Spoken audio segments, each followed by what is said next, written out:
Hey, welcome back. If this is your first time here, thanks for stopping by. We've got a lot to cover today, so let's get right into it. Trump just said the words everyone's been waiting to hear. We're close. Close to what? A ceasefire, an end to the war, maybe even peace. But here's the thing. Saying you're close and actually getting there are two very different things. And right now, behind the optimism, there are serious questions about whether this war is anywhere near finished. Because while Trump talks about deals and progress, the situation on the ground tells a much more complicated story. So what's really happening? And why are so many people in Washington not celebrating yet? Let's start with what Trump actually said. In recent statements, he's been projecting confidence, talking about negotiations, hinting at breakthroughs, using language that suggests something big is coming. And for anyone exhausted by the conflict, it sounds like good news. But here's where it gets complicated. Trump has a history of declaring victory before the finish line. And in this case, the finish line might not even be in sight. Because while Trump says we're close, the people actually involved in the conflict aren't saying the same thing. Reports from the region paint a very different picture. Fighting continues, casualties are mounting, and the parties involved show no signs of backing down. So either Trump knows something the rest of us don't, or he's getting ahead of the facts. And that's raising eyebrows across Washington. Here's what we know.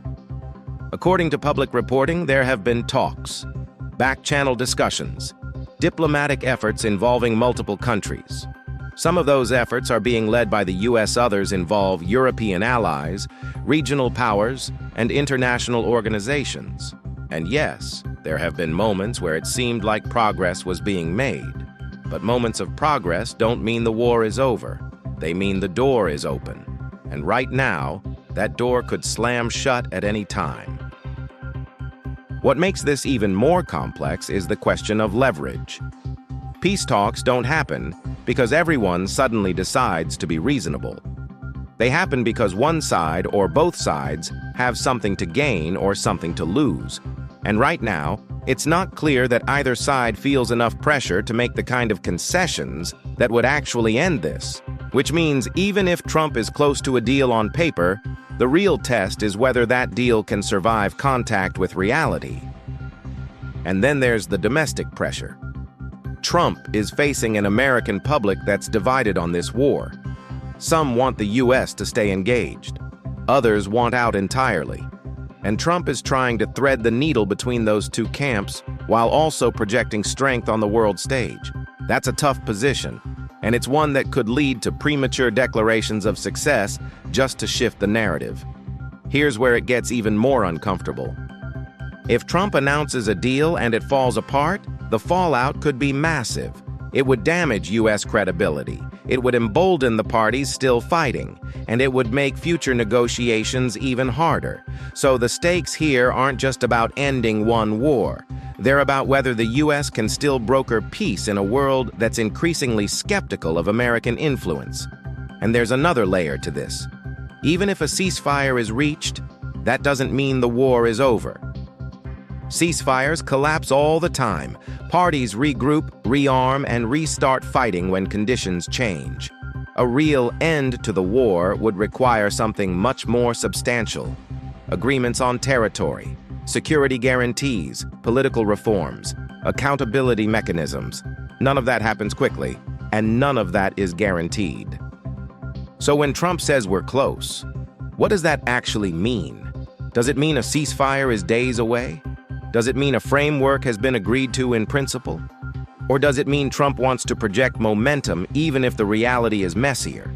Because in politics, perception matters. And right now, Trump needs a win. The question is whether he's willing to settle for the appearance of a win rather than the real thing. What's also raising questions is the role of other players. Russia, China, European allies, they all have stakes in how this ends. And they all have their own agendas. If Trump cuts a deal that doesn't account for those interests, it might not hold. And if it doesn't hold, the U.S. could end up looking weaker, not stronger. Here's what people in Washington are watching. They're watching to see if Trump announces something concrete or if he keeps the language vague. They're watching to see if the parties involved confirm what Trump is saying or if they push back. And they're watching to see whether this is genuine progress or political theater designed to control the news cycle.